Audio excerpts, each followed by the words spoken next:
None of these developments appear to have been unpopular.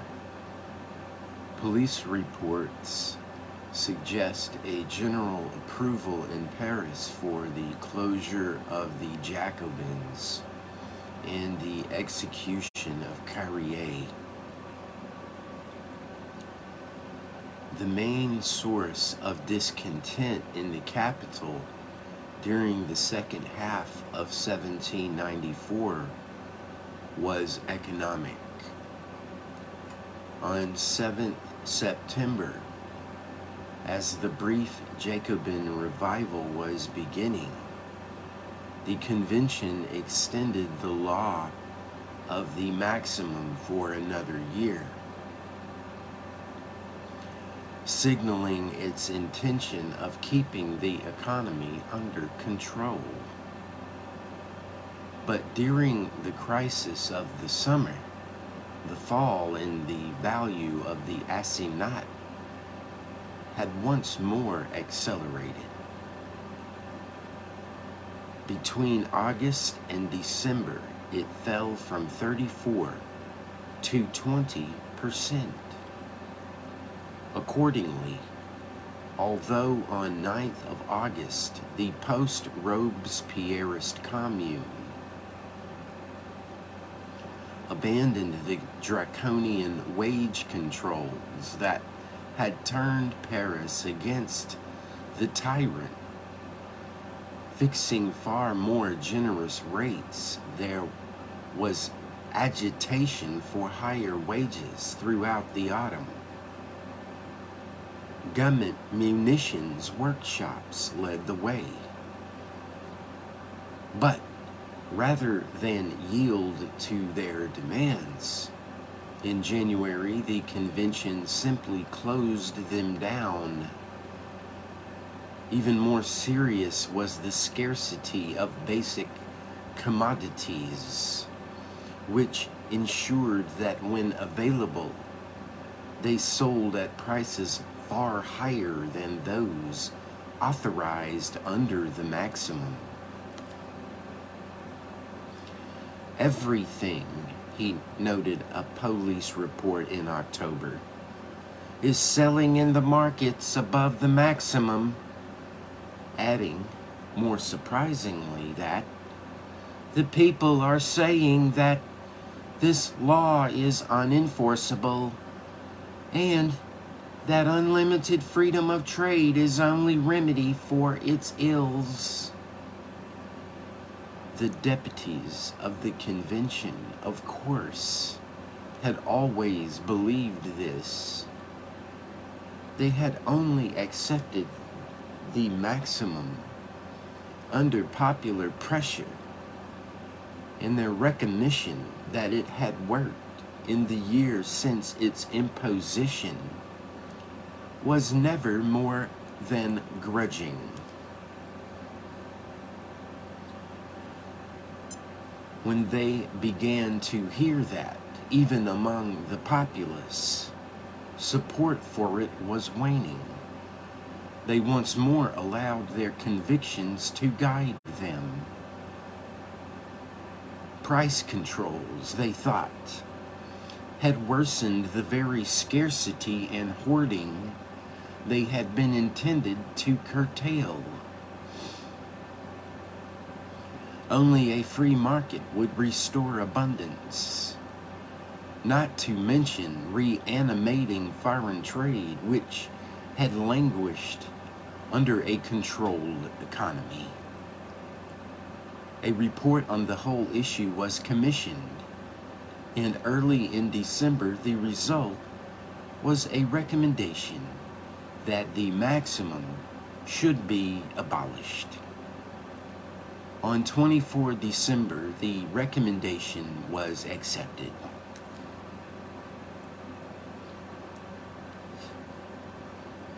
That night, there was a savage frost. It marked the onset of a winter colder even than 1788. In fact, the worst of the whole century. and the conditions which permitted the Republic's armies to swarm across the frozen Rhine into Holland brought acute hardship to its citizens remaining at home. Rivers froze, and supplies of coal and firewood, already scarce over the autumn, were immobilized. The whole country was affected. In the south, olive trees, just recovering after the disaster of 1788, were blighted again, and even the Rhone was full of ice. The harvest of 1794 had been indifferent, and the armies had had first claims on its product. Grain had been bought abroad, as far afield as the Baltic and North Africa. But on arrival, it could neither be transported nor milled because of the ice and the floods which followed when it thawed. Some cities, such as Lyon and Paris itself, supplemented grain supplies with rice, but there was often not enough fuel to cook it. Consequently, by the spring, bread was being rationed and its price subsidized by local authorities who borrowed heavily to do so. That still gave Parisians a pound of bread per day in the depth of the crisis. February and March 1795.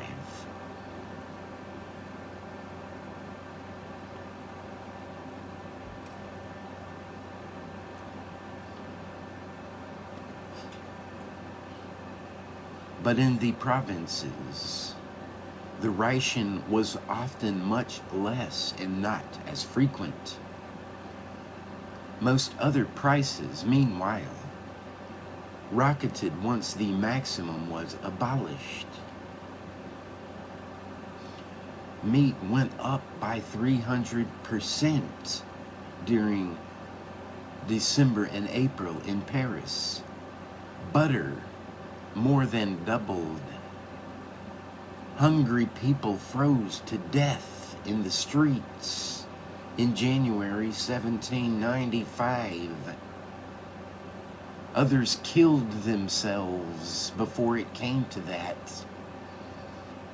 Suicide rates rose markedly in Paris and other northern cities like Rouen and Le Havre. And to add to all this, the bottom finally fell out of the assignats.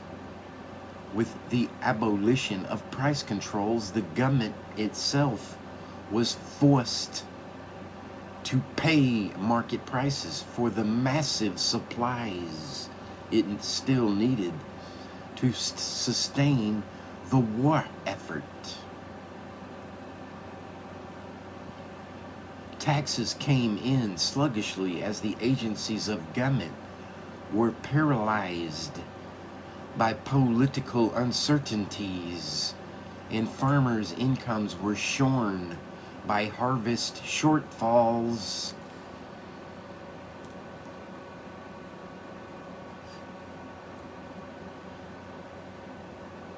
Nobody paid them in anything but assignats. The only way to meet the state's commitments was to print yet more assignats. And in May 1795, the number in circulation was approaching double that of a year beforehand. But by then, their value had fallen to a mere 8%. Against this background, the anti-Jacobin campaign in Paris continued. Fréron's muscadines policed the theaters, wrecking performances they did not like by howling choruses of their new battle song, The People's Awakening.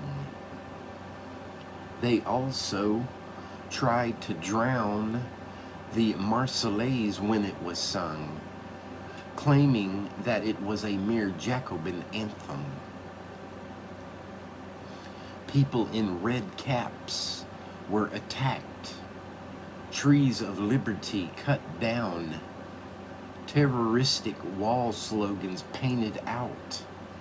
In the first weeks of 1795, saw a sustained campaign against the cult of Marat. The plaster busts of the People's Friend, which had proliferated throughout 1793 and 94, was systematically sought out and smashed.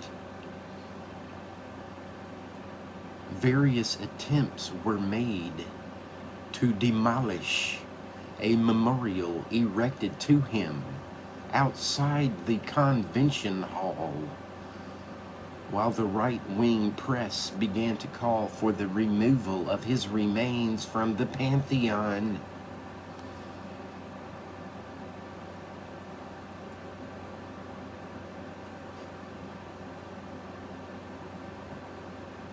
The remnants of the sans-culotte movement bitterly resented these attacks on a figure who was a saint to circles far wider than paid-up Jacobins. In the handful of sections, mostly in the eastern districts of the city, which were still dominated by veterans of the Year of Terror, popular societies raised noisy protests.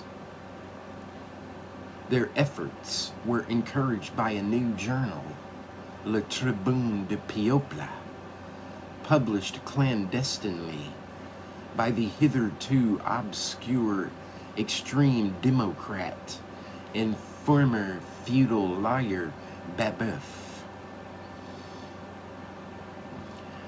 At the end of January, he called for a new popular insurrection to secure the introduction of the still suspended Constitution of 1793 with all its democratic forms.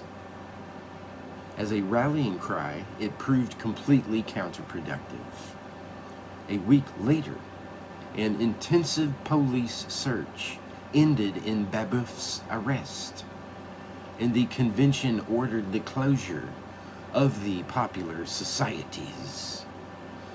On 8th February, barely 5 months after placing him there, it yielded to the Muscadine campaign and decreed that Marat should be removed from the Pantheon. Nobody, it declared, should lie there until at least 10 years after death. On this pretext, the bones of a number of other martyrs of the year number 2 were also ejected.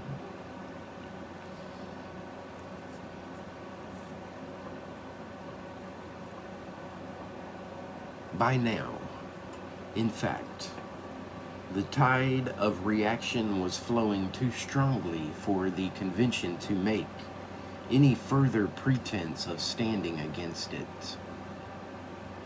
December and January saw the first relaxation of the laws against immigration, with sailors, manual workers, and artisans being allowed to return to the country, subject to certain provisos. On 11 April, outlawed Federalists too were allowed to return. Meanwhile, a commission was established to look into the charges still being persistently leveled at the former members of the governing committees. And on 2nd April, it reported against them. Barrère, Billaud, and Calat were put under house arrest pending trial. Vadier, also indicted, was already in hiding. A week later occurred perhaps the most vivid sign of how far reaction from the Jacobin regime of the year 2 had gone.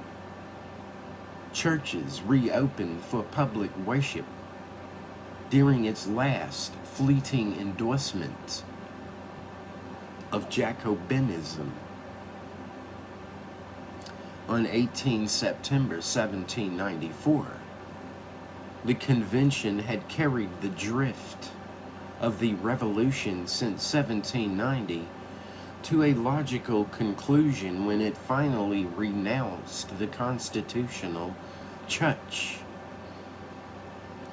The republic, it decreed, would no longer pay the costs or wages of any cult. Not that it had been paying them in practice for a considerable time already. It meant the end of state recognition for the supreme being. A cult too closely identified with Robespierre. But above all, it marked the abandonment of the revolution's own creation, the constitutional church. For the first time ever in France, church and state were now formally separated. To some, this decree looked like a return to de-Christianization. And here and there in the provinces there were renewed bursts of persecution against refractories. But most read it correctly as an attempt to deflect the hostility of those still faithful to the church from the republic. The natural corollary came with the decree of 21st February 1795, which proclaimed the freedom of all cults to worship as they liked. The tone of the law was grudging, and it was introduced with much gratuitous denigration of priestcraft and superstition. Religion was defined as a private affair, and local authorities were forbidden to lend it any recognition or support. All outward signs of religious affiliation in the form of priestly dress, ceremonies, or church bells remained strictly forbidden. The faithful would have to buy or rent their own places of worship and pay their own priests or ministers. But they found them readily enough as soon as the decree was passed. Today, Sunday, 8 March 1795, noted a Parisian in his diary, they began to say Mass publicly everywhere in Paris, in rooms, in apartments, in halls, and in some monastic chapels. Everybody, everywhere went to hear it. There were places where Masses were said from 6 in the morning until midday, and where there are many people who took communion. Mass has not been said since Sunday, 13 October 1793. A week earlier, in devout Brittany, a British prisoner was drawn by the sound of the organ into the devastated and pillaged Cathedral of Quimper, where he found rows of people on their knees, while a fine, gray-headed, respectable-looking priest habited in his pontificals officiated at the altar. The congregation were mostly poor people from the country, with a few of the higher ranks. many more of whom I was assured would have been there could they have believed themselves secure from reproach. Much of the impetus for the new religious policy came from the deputy's awareness of the need to bring permanent peace to the Vendée, where religious grievances had turned opponents of the revolution royalist.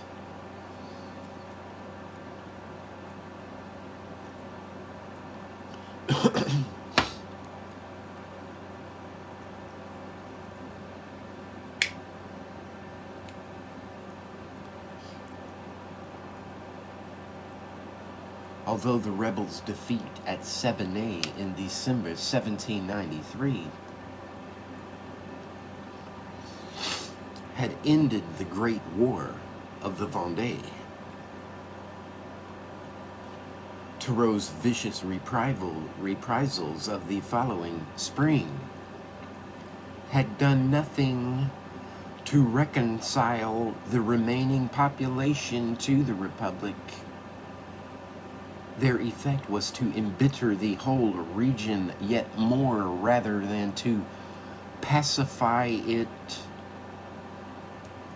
Further north in Brittany, meanwhile, resolute enforcement of conscription had driven many more young men than previously into the arms of the Chouans, and organized bands of some size began to appear under the coordination of regional leaders. By May, there were perhaps 22,000 Chouans operating throughout Brittany. Although most were not armed, and before the summer was over, they had reduced government outside the larger towns to chaos, with murder, threats, disruption of communications, and attacks on constitutional priests and buyers of national lands. A new Breton Catholic and Royal Army was even announced on July 1794. And although this was wishful thinking on the part of its progenitor, the royalist adventurer Puiset, the convention was naturally alarmed.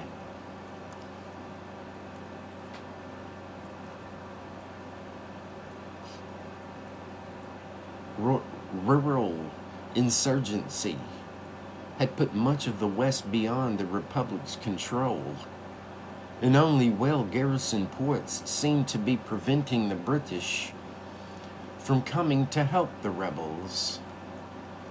So after Robespierre's fall, a new and more conciliatory policy began to emerge. Turreau had already been recalled before Thermidor and was arrested in September 1794, though later acquitted of personal responsibility for the atrocities of the spring. Republican troops were ordered to cease provocative operations and withdraw from billets into camps, while peace feelers were sent out to identifiable guerrilla leaders, Stafflet and Charette in the Vendée, Puiset in Brittany. General Hoche was brought back from the German front to take over all command of troops north of the Loire, and he proclaimed an amnesty and bounty for all rebels who handed in their arms. News of the trial of Carrier reassured the insurgents that the Republic had now renounced terror, and on 1st December, the convention itself decreed an amnesty for all who would surrender within a month. Many did so, and by January 1795, serious negotiations were underway for a general ceasefire. Early in February, Charette, whose bands dominated the Vendée lowlands, concluded the pacification of La Jounière, under which the rebels agreed to stop their operations in return for a guarantee of religious freedom, no reprisals, and exemption of the region from conscription laws. The Republic would return all confiscated private property, grant indemnities for losses, and allow the rebels to keep their arms and maintain law and order in their districts in the Republic's name.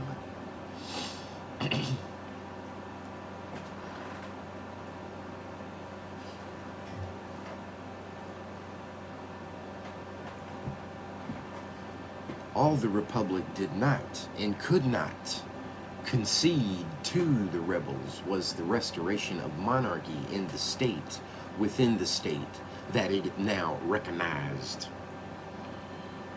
No doubt, the Blues believed that such generous terms were responsible for the previously intransigent Stofflet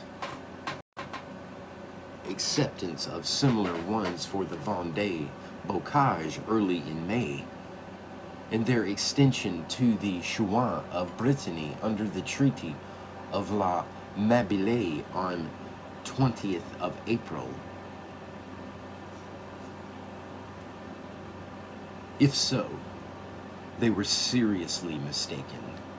Charette had signed only because he believed himself dangerously isolated.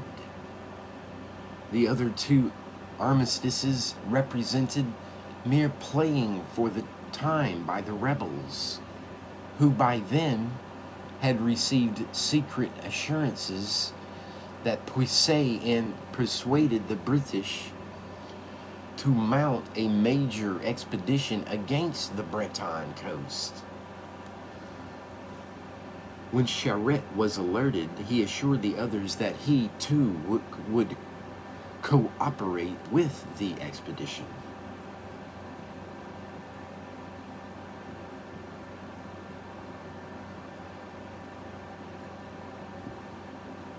Before that crisis broke, however, the convention had to surmount a spectacular challenge on its own doorstep.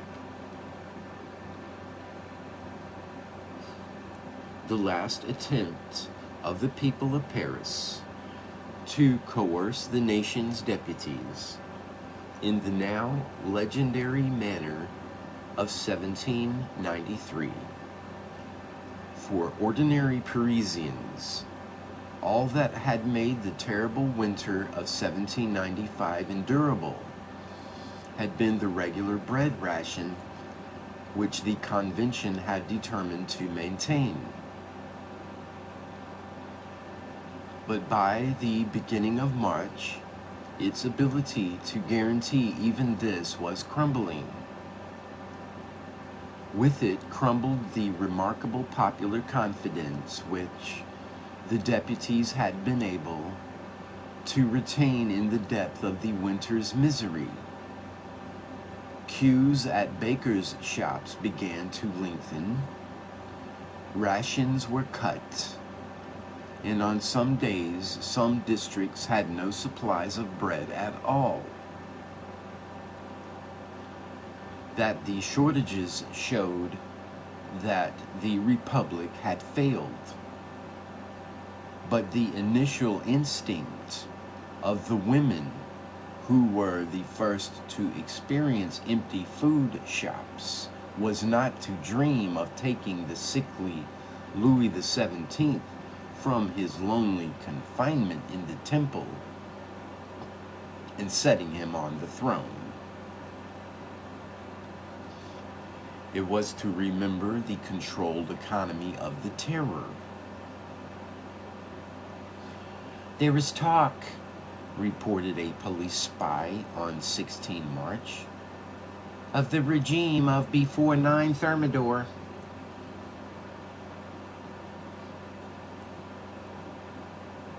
When goods were not as dear and money and assignats were worth the same. Talk began to be heard at the same time, especially in the city's East End, of a new uprising.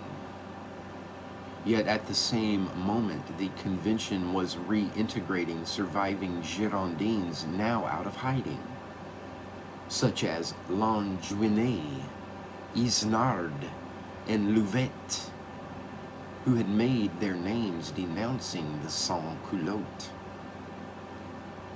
It was also trying the leading survivors of the government of the terror. The impeachment of Barrère, Billaud, Collot, and Vadier opened on 22nd March.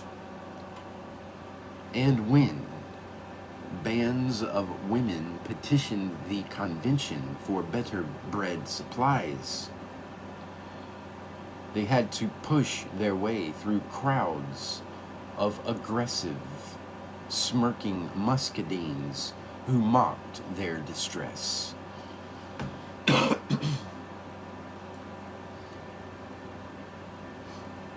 Yet, the deputies were not unconcerned. They voted to requisition 2/3 of available grain from normal supplying areas as a forced loan, 24th March, and for bread rations to be delivered to the door to eliminate queuing, 28th March. Meanwhile, they had also taken steps to defend themselves by decreeing savage punishments for attacks on the convention. Fréron began to organize his gilded youth into an informal legislative guard. He was not a moment too soon. On 27 and 28 March, there were attempts to march on the convention amid several days of bread riots in former radical sections like Gravellier, Jacques Roux's old center of operations. Those involved had now taken up Babeuf's cry for the Constitution of 1793, which, whatever else it meant, would bring the end of the convention. There was no organization such as had characterized sans-culotte action in 1792 or 1793. The institutions necessary for that had been pulverized 12 months previously, and their lack would eventually doom the movement now gathering momentum. But on 1st of April, 12th Germinal, days of disturbance culminated in about 10,000 people, mostly from eastern Paris, marching on the convention and swamping the muscadines who had been assembled to stop them. They poured into the hall calling for bread and the Constitution of 1793, milling about and impeding all debate for about 4 hours. They had no clearer program of demands. They were not coordinated, and the deputies for whom they expected support, the handful of Montagnard remnants known now as the Crest, took the lead in urging them to leave. As National Guardsmen with muscadine reinforcements began to arrive from western districts towards evening, the crowd melted away empty-handed. the convention appointed General Pichegru, fresh from victories in the Netherlands, to coordinate all forces of law and order in the capital. Then, to emphasize its defiance and no doubt give vent to pent-up tensions, it delivered its verdict on the 4 impeached terrorists. By acclamation, Barrère, Billaud, and Caillot, and Vadier in his absence, were condemned to deportation. At least they avoided Carrier's fate, but not, their colleagues thought, for long. The place of their exile was to be Guyana, later to be known as Devil's Island, but in 1795 more familiarly, if inaccurately, called the Dry Guillotine.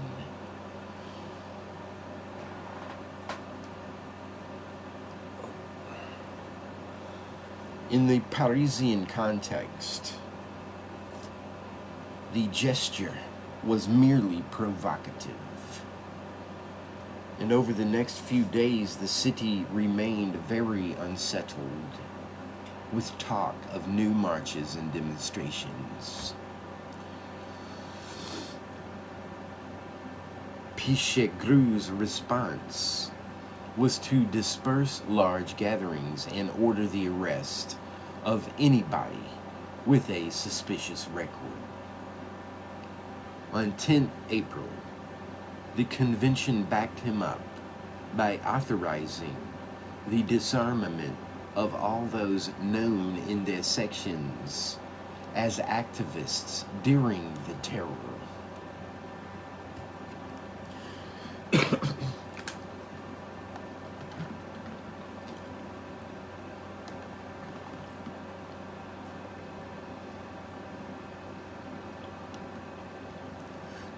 Throughout Paris, that meant 1,600 people were rendered officially defenseless against any sort of reprisals. By this time, 16 ex-Montagnard deputies had been placed under cautionary arrest too. Those who had conducted and collaborated with revolutionary government in the year 2, most of whom by now no longer occupied any public office, were in effect identified by these measures as public enemies. Nor was their impact confined to Paris.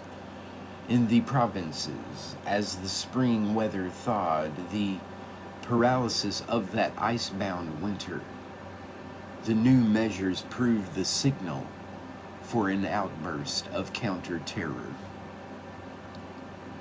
It was called White, implying that its inspiration was royalist. Some of it undoubtedly was. Outside Paris, the disillusionment brought by the convention's inability to handle the famine conditions of the first half of the 1795 produced a surge of nostalgic sentiment for days when kings had seen to their subjects basic needs.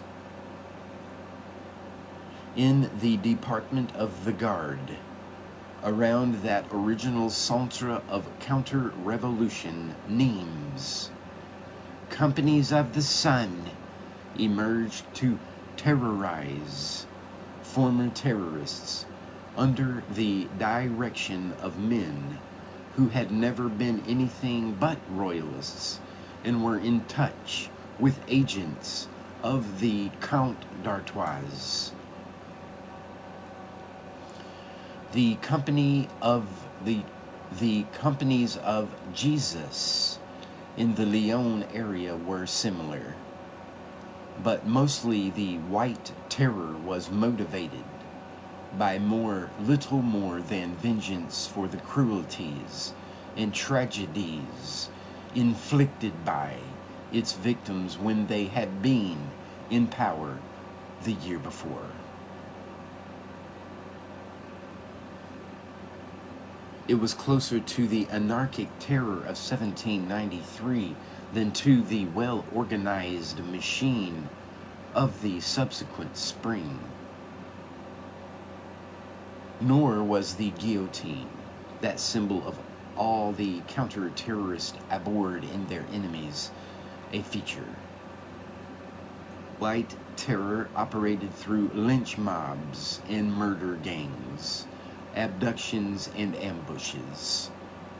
Its first manifestations predated the Germinal Uprising and the crackdown which followed. The first victims at Nimes, for example, former officers of the terror butchered by National Guards, supposedly escorting them to prison, died late in February. A former judge of the Popular Commission of Orange was lynched at Avignon around the same time. But the real trigger for widespread counter-terror was the law of 10 April, under which more zealous local authorities, themselves often nominated by resolutely Thermidorian representatives on mission, not only disarmed suspects but imprisoned them into the bargain. As many as 80,000 or 90,000 people may have spent several weeks or months in custody over the summer of 1795. In most parts of the country, they emerged no later than the autumn, relatively unscathed. But in the Rhone Valley, Provence, and eastern Languedoc, where the terror had been particularly bloody and traditions of vendetta flourished, the imprisonment of former terrorists proved an invitation to massacre them.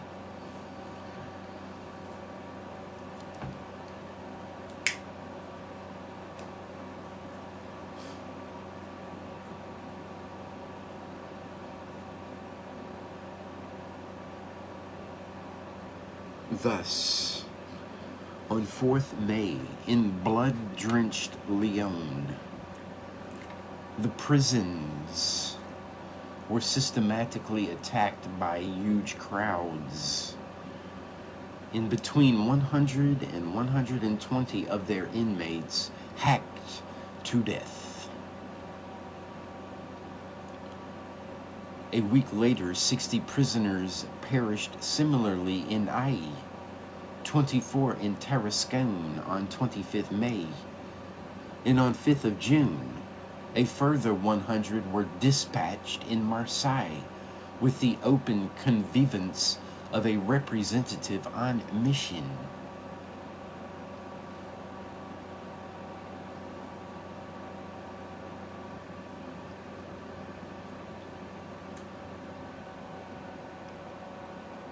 At Toulon, whose naval activity soon restored patriotic zeal after its recapture from the British, rumors of reactionary anarchy further west led the Arsenal workers to organize a pro-Jacobin march on Marseille to cries of "Vive la Montagne."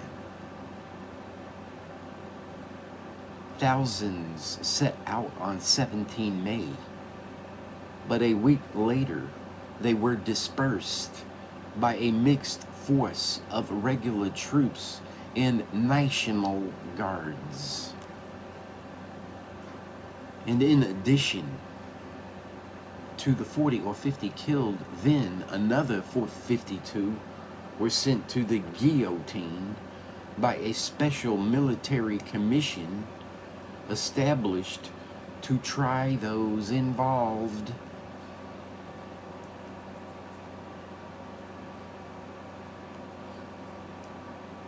And these were only the most spectacular incidents.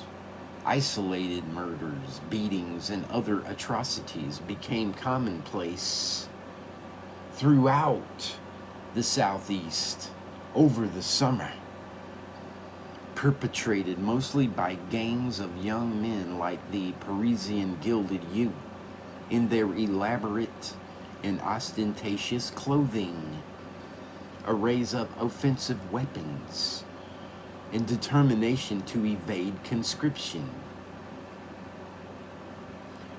Altogether, they accounted for perhaps 2,000 victims throughout the Southeast in 1795. Nor did their activities stop after the initial explosion of May. In June, in fact, they were spurred on by news of further upheavals in Paris.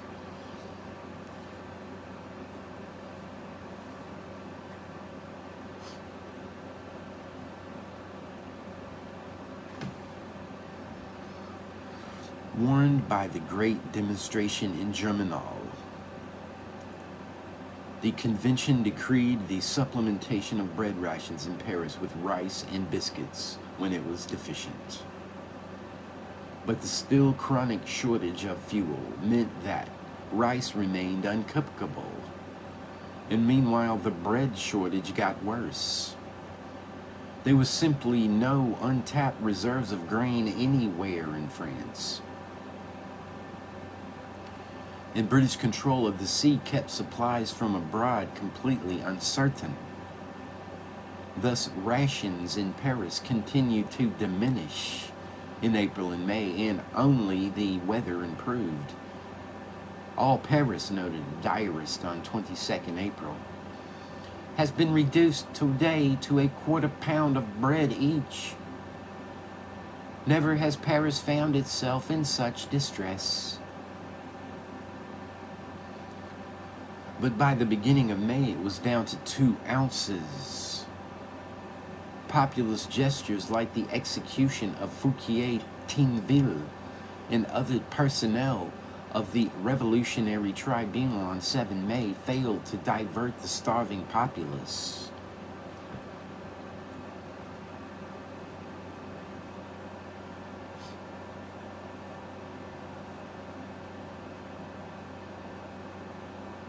As news came in of victorious peace, signed with Holland and with Prussia and with Spain, all people asked why the nation which could dictate to Europe was unable to feed its own citizens.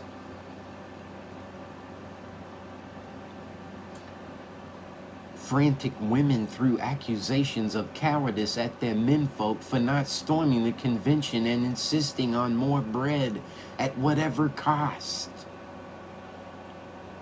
While royalists continued to fish in these troubled waters by insinuating that only a king could restore abundance. As before the Germinal demonstration, however, it was the remnants of the sans-culottes who were most listened to. In this time, they began to organize themselves for a journée that would succeed.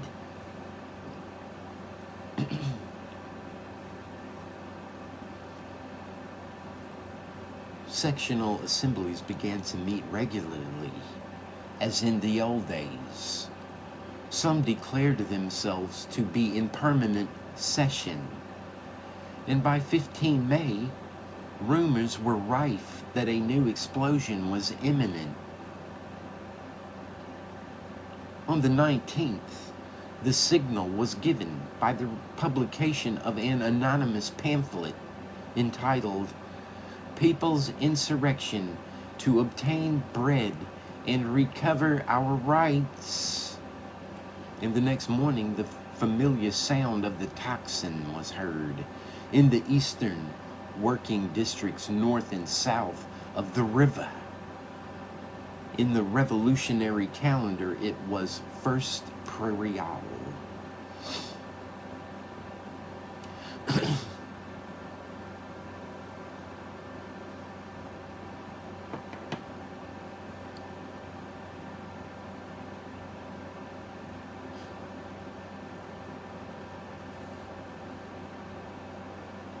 Urged on by frenzied women, men left their workshops and began marching on the convention hall. Everybody, the same diarist noted, was in a massacring mood, and it was not improved when the first groups to arrive were driven out of the public galleries by attendants with whips. But by early afternoon, the convention was surrounded by armed National Guards from the Saint Antoine and Saint Marcel districts.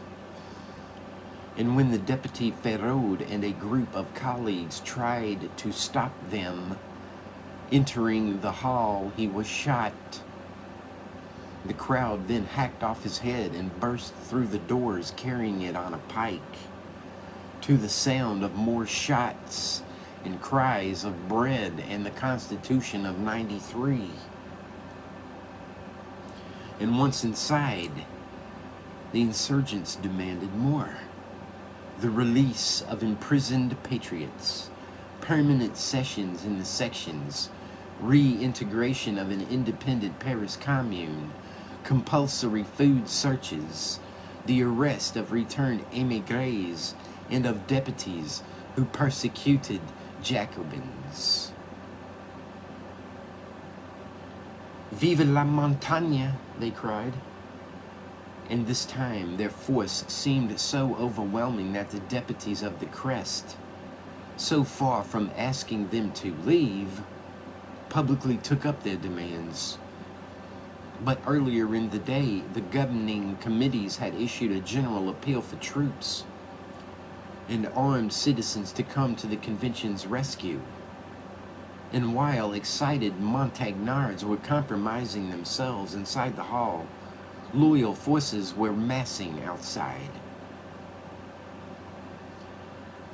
When motions to remodel or disband the committees began to be put, these forces were called in, and around midnight, they had at last drove the sans-culottes from the hall with some violence, although no further shots were fired.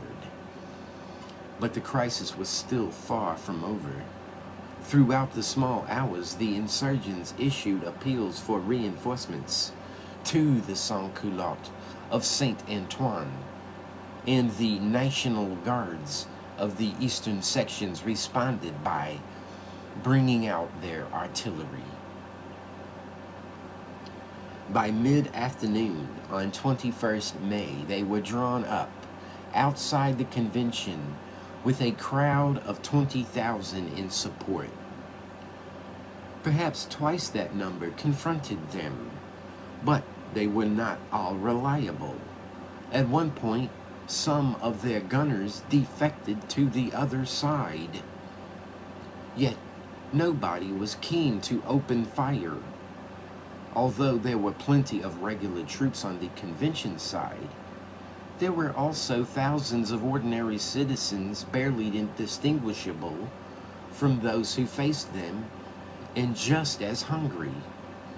So that, when the convention declared itself willing to receive a petition, the insurgents seized the opportunity with obvious relief. It asked once more for bread in the Constitution of 1793, and the former at least was solemnly promised, and the rebels dispersed.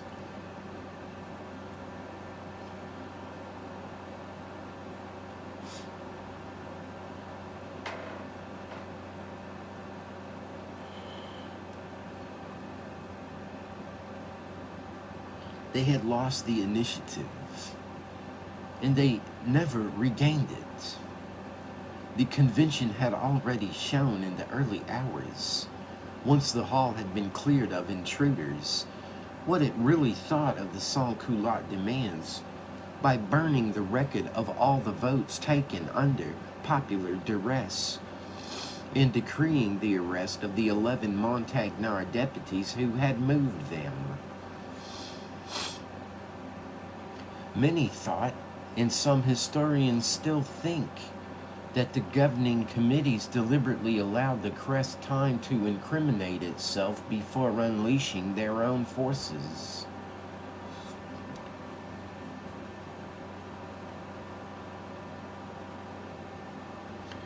But once they had done so, the Montagnards' fate was certain.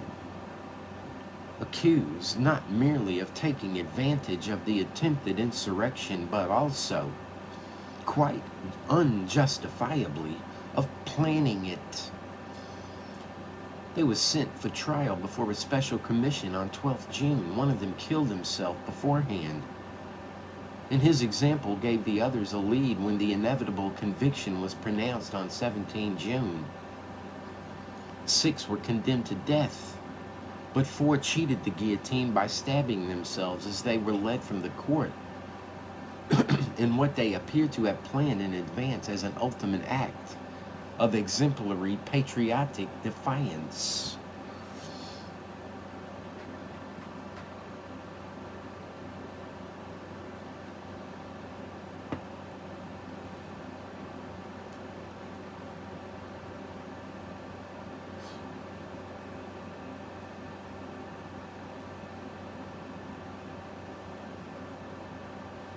By then, too, they knew about the vengeance visited on those they had sought to lead on First Prairial.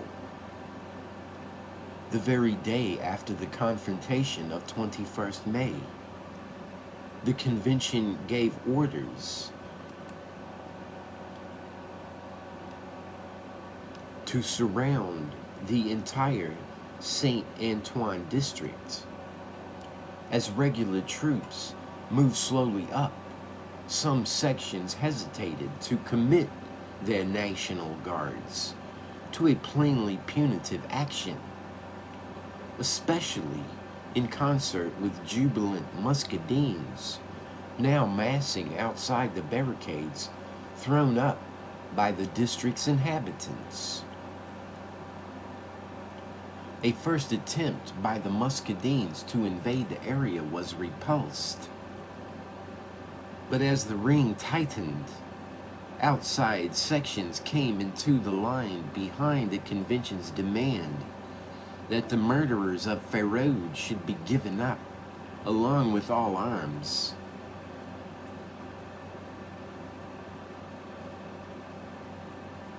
The next morning, the 3 surrounded sections recognized that there could be no successful resistance.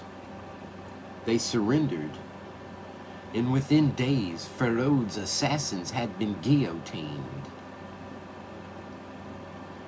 Nor did repression end there. The commission which condemned the Montagnard deputies also executed 36 others. Among them, the gunners who had gone over to the rebels on 21st May. Perhaps 3,000 suspects were arrested by the convention's decree, and all the sections obediently disarmed or arrested dubious individuals they were invited to identify. Almost another 3,000 persons in all. For years afterwards, whenever the political pendulum swung to the right, these same individuals would be rearrested as potentially dangerous characters.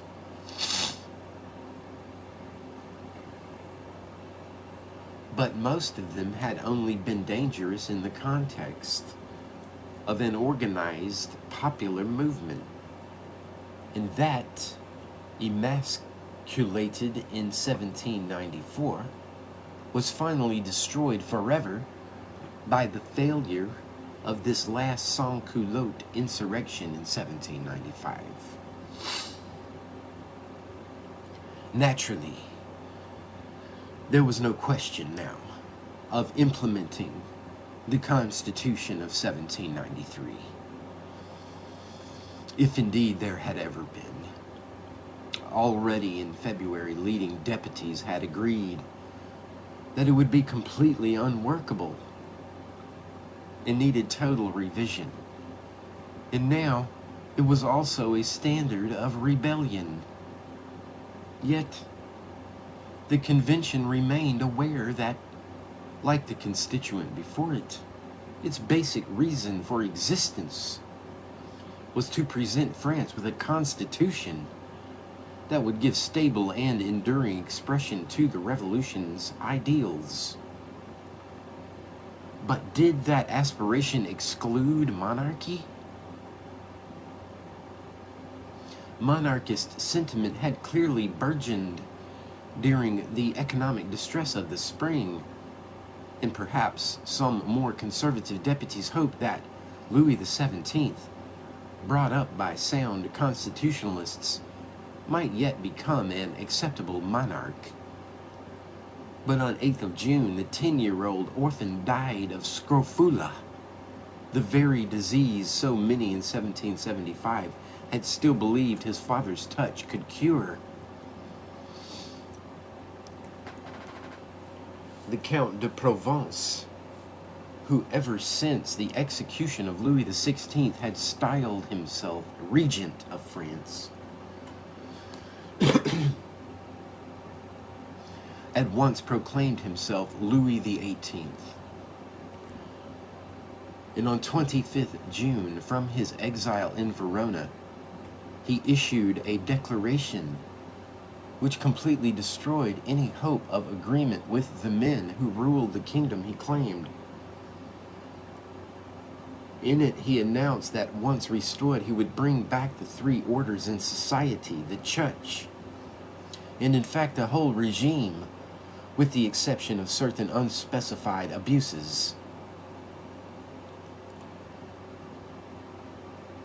There would be no taxation without the consent of the Estates General, but he made no promises about how often they would meet, nor did he mention the crucial issue of the national lands.